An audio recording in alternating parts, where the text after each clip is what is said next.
Good afternoon, and welcome to another episode of 12 O'Clock High, a podcast about leadership. We're going to continue our periodic series on Best Picture winners, or Academy Award winners for the Best Picture, to be a little bit more correct. We're going to do All Quiet on the Western Front. The book itself came out not too long after World War I, and was apparently quite a sensation. It was ultimately banned by the Nazis, as was the sequel. But it describes the experiences of Paul Baumer, a 20-year-old German, and 6 of his classmates who volunteered to serve in the war on the Western Front, mainly because they believed the propaganda instilled in them by their teacher, Menon Kantorek. The novel features graphic descriptions of the violence and cost of war that were fairly shocking at the time to those who had not experienced them personally. And one by one, his friends are killed, and eventually leaving him alone. A trip home on leave reveals he no longer has any meaningful connection to civilians or civilian life, leading him to question what will happen to him following the war. One of the most famous scenes involves he and a Frenchman are trapped in a shell hole in the no man's land, and Paul stabs him to death, but then frantically tries to keep him alive. Difficult book and movie, and as I said, it was fairly remarkable for its time, the realism. The film offers us a lot of insights into teamwork and human resilience, and I think even into leadership. The small team of classmates, the outsiders, including a character named Himmelstoss, who's a drill sergeant and postmaster, showing how the habits of petty bureaucracy can destroy a functioning team. Kat's ability to circumvent the rules by scrounging for food and helping them all survive. You have the constant theme of the absolute gulf between leadership and workers, resulting in or soldiers, resulting in the total alienation of the people who are actually fighting the war. So, Tom, I've got some thoughts on the nature of war and its unpredictability and how this affects our lessons in leadership. Would you like to discuss some of that? Sure, Richard. And I've taken, whenever I interview a vet today, to ask them what lesson they learned in the military that they've been able to bring forward in civilian life. And these have been men who perhaps fought after 9/11 in the Gulf Wars or Iraq or Afghanistan even. So we have another generation who've experienced war here in America, and they learned a lot. And one of the points that was re-driven home for me in rewatching this movie is because of the extremes of war, that you get extreme behaviors, obviously extreme emotions, but you get extreme leadership responding to extreme situations. And sometimes that can be down to the unit level. It can be with the sergeant. It could be with the officers. I think you're spot on to note the disconnect between the officer corps and the men in the trenches, probably on both sides, but here focus on the German side, and how the small unit of men was literally decimated one by one throughout the war. But you see adaptability and ability to survive in the harshest of circumstances. That adaptability is a skill that I often wonder about, Richard. I once heard Robert Kennedy Sr., Bobby Kennedy, talk about being the commander of a naval boat in World War II at age 18. And what he learned from that was how to get things done, not simply under the stress of being in a war, but with the stress of never having enough of anything. And it taught him not simply resilience, but that literally that you could rely on yourself and your men to get things done. And I saw that here. That's an important lesson. The drill sergeant has always fascinated me because he starts off as, in my mind, the stereotypical or caricature even of a drill sergeant driving the men to near suicide with his petty bureaucracy. But later on, when someone dies under his watch as a drill sergeant, and he's busted down to private, and he has to go to the front line, and he's treated with respect by his former men who had been under him in when he was a drill sergeant for being a private in the German army. And they don't take advantage of him. They don't berate him. They don't physically attack him. They welcome him in as private. And they give him the respect that he should be given as an officer, not an officer, excuse me, as a member of the German armed forces. And so that always struck me, that they were able to see beyond what they may have perceived as hatred, belligerence, or anything other negative. And I just have to draw the lesson that I was taught early on in the energy industry, which don't ever piss off somebody who works for you, because you may be working for them one day. And it was certainly true in the energy industry, where a lot of people change jobs. And so you may be working for someone who worked under you or for you.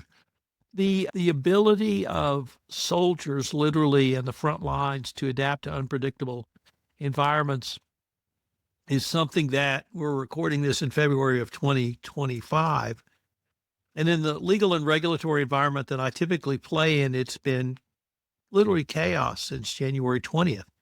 And so what I'm trying to counsel companies is to have a framework in place that allows you to manage your risks as they change, and they are changing almost daily, whether that's a tariff risk, whether it's a deep seek technological development risk, whether it's a country that we thought was our ally and now apparently as an economic competitor is not our ally anymore, if you're trying to import or use your supply chain through that country. And so having that flexibility and that resiliency has become even more critical for a variety of corporate functions, but certainly in supply chain, procurement, compliance, legal, and those. And that's one of the things I saw at the most extreme level in this movie and the book. And I just have to echo your comments on the book. This is an incredibly powerful book. I think it was written in the late 20s. Without the graphicness that we have in 2025 in novels, it conveyed the horror of war as well as just about any other book on war I've read. It still is jolting today.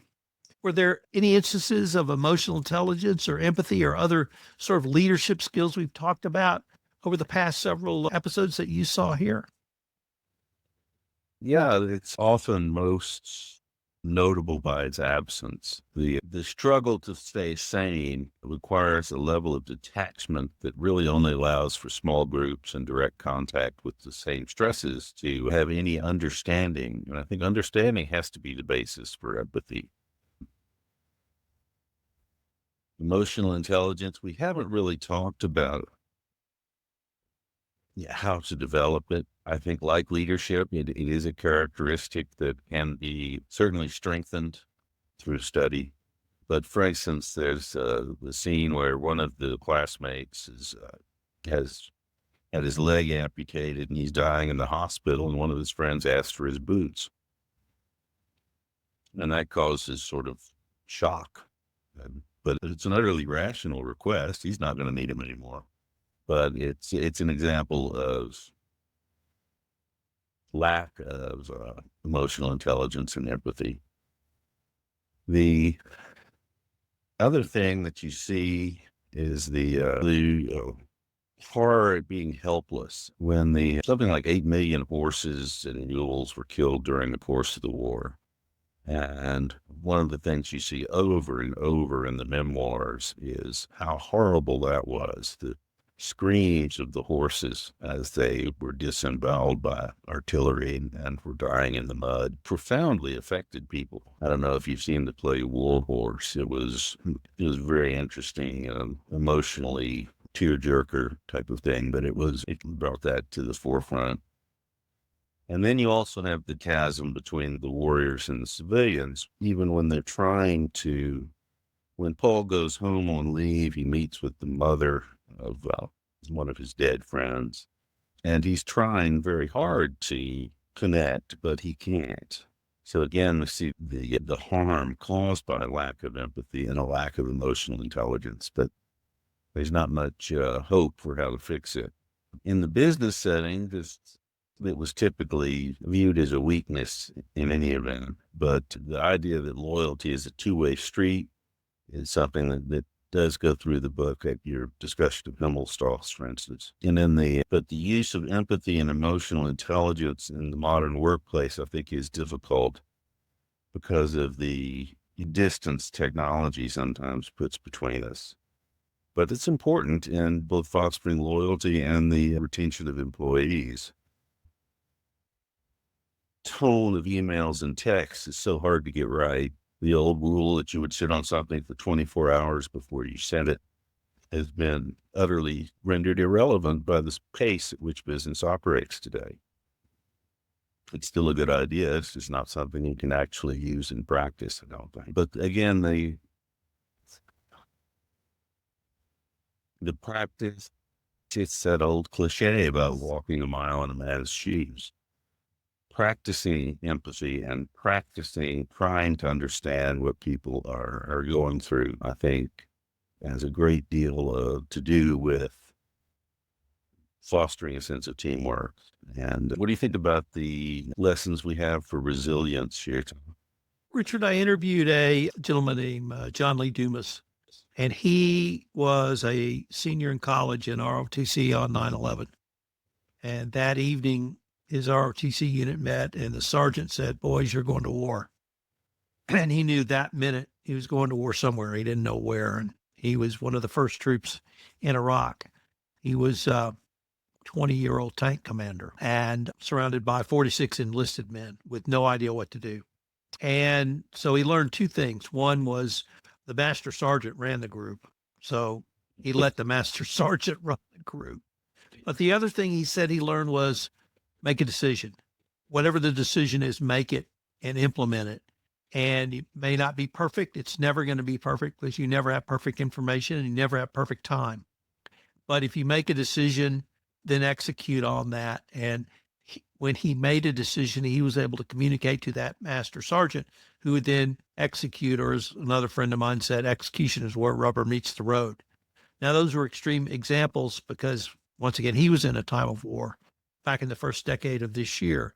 But I thought in terms of resilience, that's something that's always stuck with me, that he understood the success and literally the lives of his men turned on the master sergeant running the unit as the master sergeant could.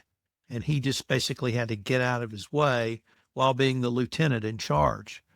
And the master sergeant was comfortable with that. Either he'd been trained to do that or he just understood how to run a unit when you had an officer over you. And I guess a couple of things that highlight for me is don't be afraid to make a decision and don't let the good get in the way of the perfect, and don't hold off until you have perfect time or perfect information. That particularly in the times we're in right now, and I alluded to this a little bit earlier, you will not have perfect information. I can guarantee you that, because even if there's a pronouncement from the government, the details will not be fleshed out. And so have a system in place, either internally or within your organization, that allows you to intake information and try to make the best decision based upon that. Information may change. And the first set of examples we had was when Trump was going to put a 25% tariff on Colombia and Canada, I think, for Mexico for failing to take immigrants back. It's hard to keep up. Yes, to keep up. And then he backed off before it was implemented. But if you were on Sunday night and you were head of procurement or head of supply chain, you were probably talking to your CEO if you were buying coffee from Colombia or importing goods from Mexico. What are we going to do tomorrow? And you had to be ready for that. And I just want people to understand that resiliency means business as usual. One of the most propitious things I heard coming out of the pandemic was we moved from disaster recovery to business resiliency to business as usual. and that's the way it's going to be. And you're going to have to respond within your overall risk management framework. If it's too risky, you may cut to something else. If it's not risky enough, or rather, if it's within your risk parameters, then you can move forward with some alternative. I think companies are going to have to be able to have a framework which allows them to manage risks that may change literally on a daily basis. It's one of the things I'm trying to communicate, and I think I got that lesson out of this movie as well. One of the things that I was thinking about during this movie is there was a book out written by another German about the same time called Storm of Steel. That was basically the old school war novel that more or less exalted the experience of war and how it elevated people. It was obviously more popular with the Nazis than All Quiet on the Western Front. But I'm also about halfway through a book that's very interesting called Rage to Conquer, which is about 12 battles that changed the history of the Western world. Starts with the Trojan War, goes to Alexander, and then proceeds through a number of lesser known battles. And one of the things that's really interesting is it goes back to your statements about the lack of information and the confusion, the cliched fog of war that exists.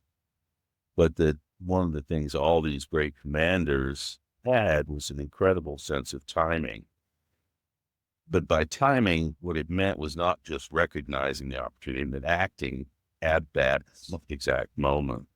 And Alexander in particular was famous for this, recognizing the moment when a cavalry charge break the enemy, opposed to breaking itself on their spears. But that is obviously there are key components to that, the recognition and the active. The other thing that he emphasizes is the absolute love that men had for a grave commander.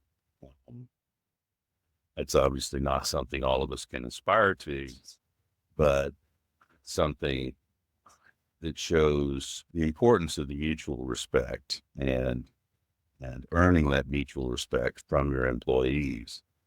The situation of war is a little bit different in that it's so dehumanizing and the stakes are literally life or death.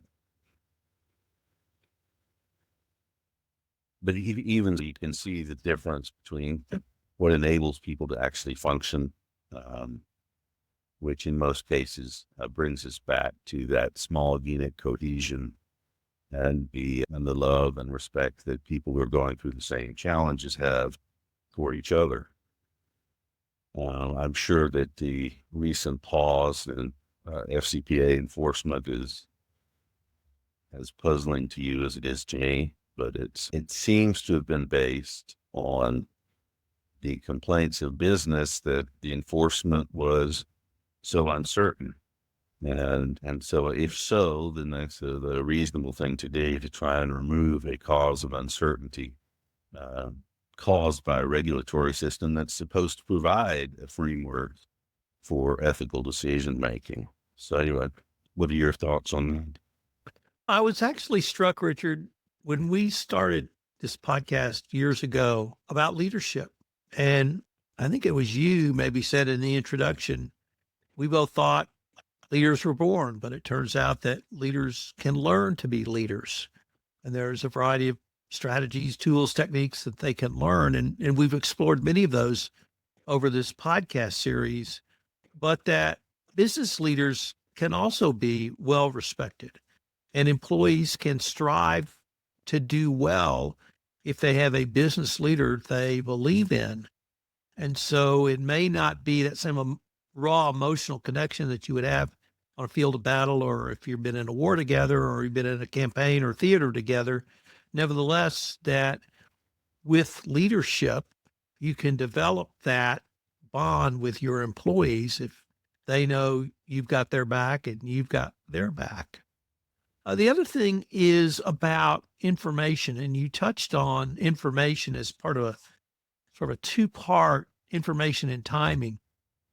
But I'd like to spend a little bit of time, maybe for the end of my part, about information. And the Department of Justice had developed a framework for best practice compliance programs called the 10 Hallmarks of an Effective Compliance Program. And number 4 related to a chief compliance officer. Did they have the authority, the resources, and expertise? And previously we focused on the authority, which meant did they have access to the board of directors if they needed it? We focused on expertise. Were you really qualified and competent to be a chief compliance officer in a multi-billion-dollar multinational corporation? And resources meant budget and headcount. I've now come around to thinking that resources means data and access to data and tools to help you have a data-driven program, because without the data, you're essentially making decisions on your gut basis. And so I'm really thinking that in 2025 and 2030 and beyond, it's going to be about who can capture the data, who can analyze the data, and who can implement the solutions suggested by the data. Alexander had data, but it was all in his gut, and he executed quite well.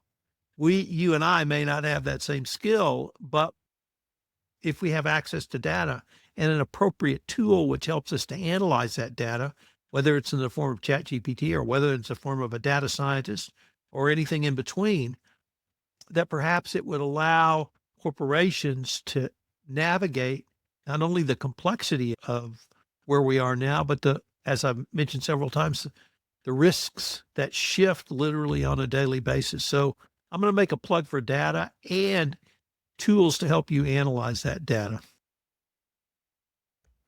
I think that's a great point. I think in a lot of areas, we're all sort of drowning in data. Frankly, I don't understand how some of these tools are being used, but certainly Elon Musk and his Doge team seem to be using artificial intelligence and data analysis algorithms to get inside the OODA loop of their adversaries.